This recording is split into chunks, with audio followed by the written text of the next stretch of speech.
Daalụnụ ka eke unu mee. Ana m ewetala unu ọlụ na mba ofesi. Ọlụ gịnị? Ọ bụ ọlụ NHS.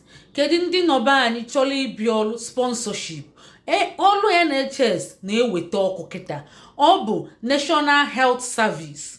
Ndị niile nọ na line ahụ makwa ihe a m na-akọ. Kedu ndị doctors nọ na UK, ndị be anyị bịa n'ebe a ka unu bịa weta ozi ọma ma ihe a m na-akọ ọ bụ eziokwu? Kedu ndị ọlụ nọọsụ? Kedu ndị na-alụ health care assistant already? Bịa n'ebe a ka unu bịa testify ya. So ọ bụrụ na ihe m na-ekwu bụ eziokwu, unu si ọ bụ eziokwu. Ọ bụrụ na ọ bụrụ eziokwu, unu si mba ọ bụrụ eziokwu. Ọ bụkwa na eziokwu, onye unu ga-enyenwula aka, unu nyere aka.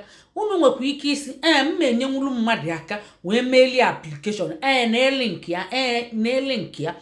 Ndị be anyị na-ege ntị, onye ọbụla si na ọ ga-enyelu gị aka bịa online, ọ bụrụ mmadụ recommend gị ya ọ bịa online si na ọ ga-enyelu gị aka, ọ sị gị kee paspọtụ gị, ọ sị ka emebe, ị ga-eso onye ahụ na-eme.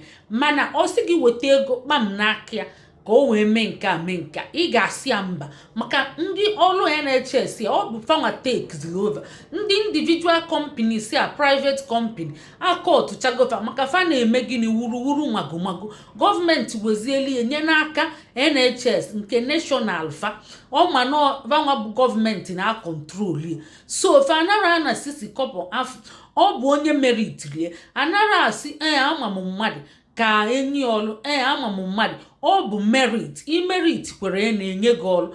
And ebe o si ka mma bụ na NHS a na-ekwu maka ya ọ bụrụ sọ clinical job ka fa na-ewezi nke ikpeazụ. Ịma na clinical jobs bụ ịdị na-alụ ọlụ direct with mmadụ nya, ị na-asọpọtụ mmadụ ma ị na-agba mmadụ ọgwụ ma ị na-enye mmadụ ọgwụ ma ọ bụ ị na-enyeli aka ịmago support worker, caregiver, health care assistant. Ọ bụ fa bụ clinical ị na-alụ ọlụ direct with mmadụ.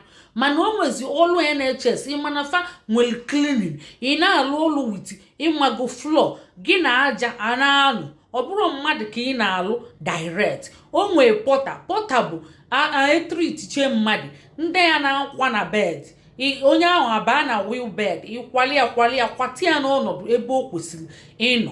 Nke ahụ bụkwa non-clinical. O nwekwara ọzọ yes cleaners fa. O nwekwa health dietitian. Ịbụ dietitian ime esi nri, ọrụ a bụ for you. O nwee ndị na-anọ na kitchen na-esi nri na-ebupụta, fa bụchakwa fa na-alụchakwa under NHS.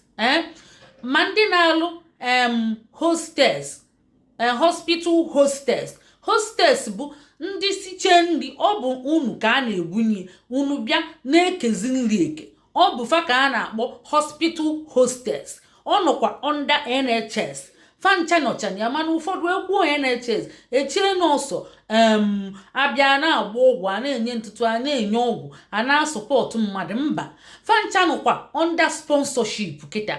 Ụmụnne, ọ bụrụ na unu chọrọ ya, unu kwuo yes I'm interested. Ọ bụrụ pọta bụ ndị na-akwagharị mmadụ.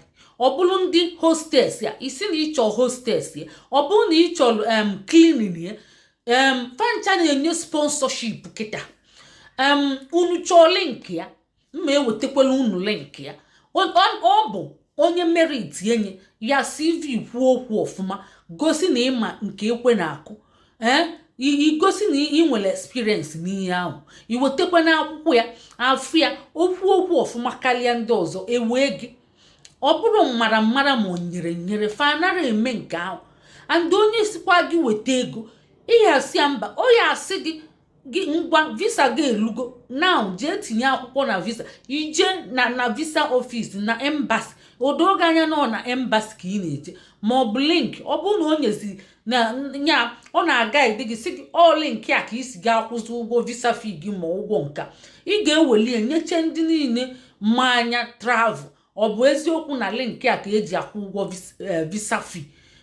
Ọ bụ visa fee gị. Ọ bụ na ọtụtụ na-asị gị kwụọ ụgwọ visa fee gị. Ụfọdụ dị na-enye gị ego visa fee, iwee je kwụọ, unu negotiate. Ọ na-emeli gị nke a free, ọ na-agbalị gị flight free, ọ na-akpọbata gị free, enwekwele ụlọ free, ka enwekwele ụgwọ ọnwa ha ga-akwụgodi gị iji gaa ghọrọ ada tupu ịlụba ọrụ. Maka ụfọdụ abịa emekwa gị more training.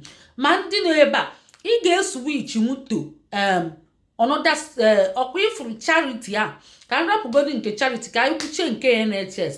Mana charity ị ga-eswitch m, ị ga-abịa m with ya family, iswitch ya with ọlụ ọzọ, ya bụ na ị nọrọ maka ọ dị temporary. Enyego m unu link ya, nyechi unu afa organization ndị na-alụ charity na-eweta mmadụ.